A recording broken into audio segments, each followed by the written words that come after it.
Welcome back to the Doghouse YouTube fam. As y'all can see, I'm no longer in the red room. I got a whole new little setup, you know what I mean? I got the 2021 frame up there and the 2022 championship frame up there.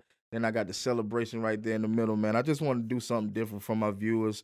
Hopefully y'all enjoy it. And as y'all can see, I got Carson on the side. We're gonna get into Carson a little bit. I just wanted to put him up there with his stats. He over there smiling. But we're gonna get to him later. I really wanted to talk more in depth about the Texas and Georgia game. After the game, I put out a video and then I went live. I was just so happy. I really didn't even really go in depth and highlight, some of the players that needed to be highlighted in that game. But, again, shout out to the Dogs for, pulling that win off. It was a great win. And yeah, shout out to the Dogs. But let's get into it. So we got first thing first person first player first. We got Jalen Walker. That is a dog. Jalen Walker is a first round watch on Sundays type of guy, man. We definitely gonna see him on Sundays. He's definitely somebody that I'm glad to have. He's one of those guys that's all up and down the field, left to right, back, forth, no matter where it's at. He don't never seem tired. He don't never seem to get tired. He's one of those guys that I feel like we need on that defense, and I'm glad to have him. He remind me of a Nakobe Dean. He remind me of a Roquan Smith, man. But I'm glad to have him, and shout out to him for holding it down, getting on that edge, getting those sacks, man. We need that. And Michael Williams, you got Michael Williams. He does a great job. I don't need to go in depth about Michael. He does a great job. Warren Brisson, Tyron Ingram, C.J. Allen. CJ Allen been a little quiet, it seemed, this season.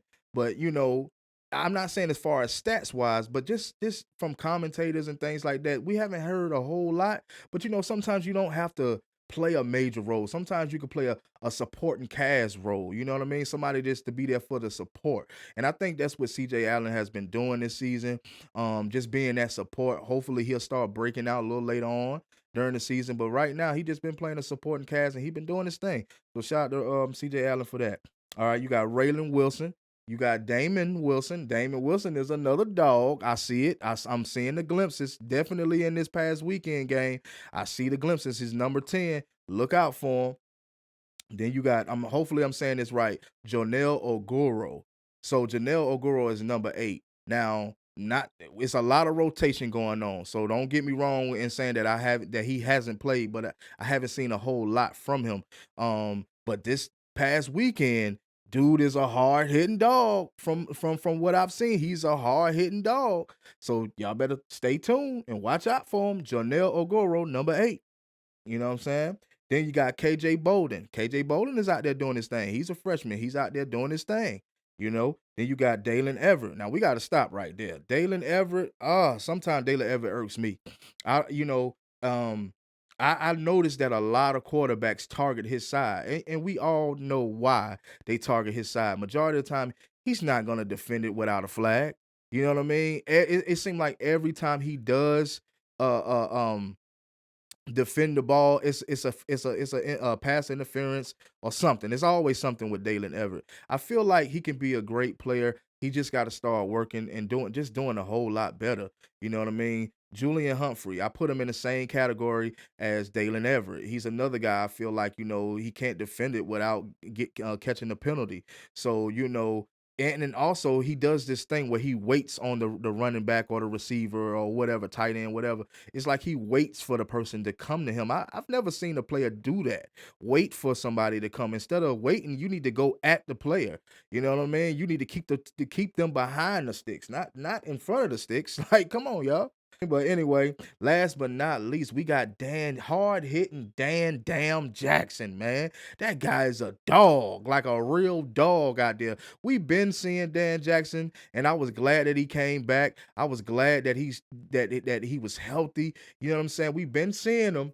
We've been seeing glimpses from Dan Jackson, but wow, man, this past weekend game, this dude was smacking and cracking players out there. He's another one that's like Jalen Walker, up and down and all around the field, trying to get to that ball, trying to get to whoever that's got that ball. And that's what I love about having players like that on the defense, somebody that's going to show that resilience. And we definitely was resilient. Like, shout out to y'all, dogs. Go dogs, for real. And then we gonna get to Carson, man. We got to get to Carson. I'm looking up at my TV. That's why I'm pointing up in this direction. But we got to get to Carson, man. He's still over there smiling. We got to get to him, man, because Carson got some work to do. He got some serious work to do. So I want to say this, not to put it all on Carson. He does need help. We don't have those dynamic receivers. We don't have a vertical threat. We don't have a tall, lanky guy that can get up there and grab it. We have guys like Dylan Bell and Arian Smith, but those guys are like average height guys. Arian Smith, real small frame, not very physical in my opinion. Dylan Bell is a lot more physical than Arian Smith is. I like Dylan Bell a little more than Arian Smith. I feel like I want to see him a lot get open a lot more. And I think that's why I'm pulling back a little bit on really going at Carson because I feel like Carson still does need help, even though he has thrown plenty of interceptions. I mean, he threw obviously three at Texas. He threw two against Mississippi State and three against Alabama. That's horrible.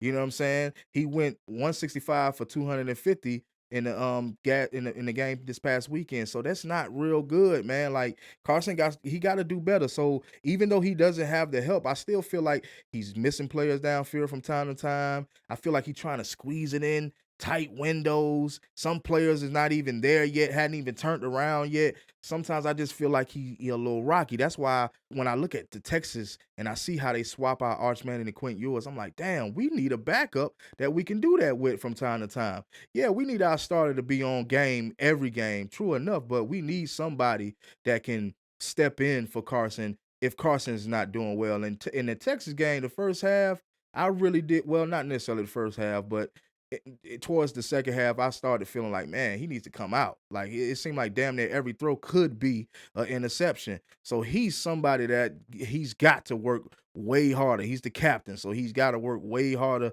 than what he's doing. And I know he's maybe trying to live up to that Georgia standard, and sometimes it's hard to. But you got to do what you got to do, man. You can't be trying to squeeze it in them tight windows. Sometimes throwing straight to the opposite team player. Like sometimes I just get so mad. I be wanting to, man, I just get so mad. But anyway, still shout out to Carson Beck, man. He holding it down. He doing what he can do. He has been playing all four quarters every game. So, I gotta cut him a little slack, but stop throwing them interceptions, Carson. I know you watching. Stop throwing these interceptions. Anyway, so at this point, I don't think that we're gonna face anybody that's has a tougher defense than Texas. You can say maybe Tennessee, you can say maybe Ole Miss, but I really don't think nobody else in our schedule is gonna have a tougher defense. Of course, the defense is gonna be different styles, but having a tougher defense than Texas, nah, I don't think we're gonna see it, which is a good thing for us. Obviously we got Florida, you know, and Florida, we got Florida in 2 weeks. And so we got a lot of time to prepare for Florida. Now we had a lot of time to prepare for Alabama, and you see how that turned out in the first half, But my thing is Florida is not Alabama. Florida don't have a talented quarterback. Well, not necessarily talented quarterback, but a talented running quarterback like Alabama does and Jalen Milroe. But I still feel like if we end up turning the ball over multiple times, this is an SEC game. If you end up turning that ball over three different times, which Texas is SEC now, but they don't have SEC strength. So I feel like Florida has SEC strength, and we turn that ball over more than one time against Florida, we probably will lose that game. We cannot continue to do that. Like I said, we got plenty of time to prepare for them, so it shouldn't be no excuse. Um, they are 4-3. They lost to Miami. They lost to Texas A&M and Tennessee. Now that's not bad on their schedule at all. I'm not gonna lie to you, that's not bad at all because as we can see, Texas is playing good. Texas A&M is playing good. Miami is playing good, and Tennessee is playing good. Tennessee just beat Alabama, so you get my drift. So that's not that bad in the schedule. Those three losses ain't that bad in the schedule, so that's why I say we cannot turn that ball over like that. You know what I mean? Because it will be a loss, and I don't know when the last time that we lost to Florida. I don't even remember the last time we lost to Florida. So we can't risk this loss. This is another big one for us. Like I said, we got 2 weeks to prepare. Um, And man, hopefully I'll see y'all in 2 weeks. Hopefully I do put some more content out during the week, during this week. But if not, I see y'all in 2 weeks. I'm out, man.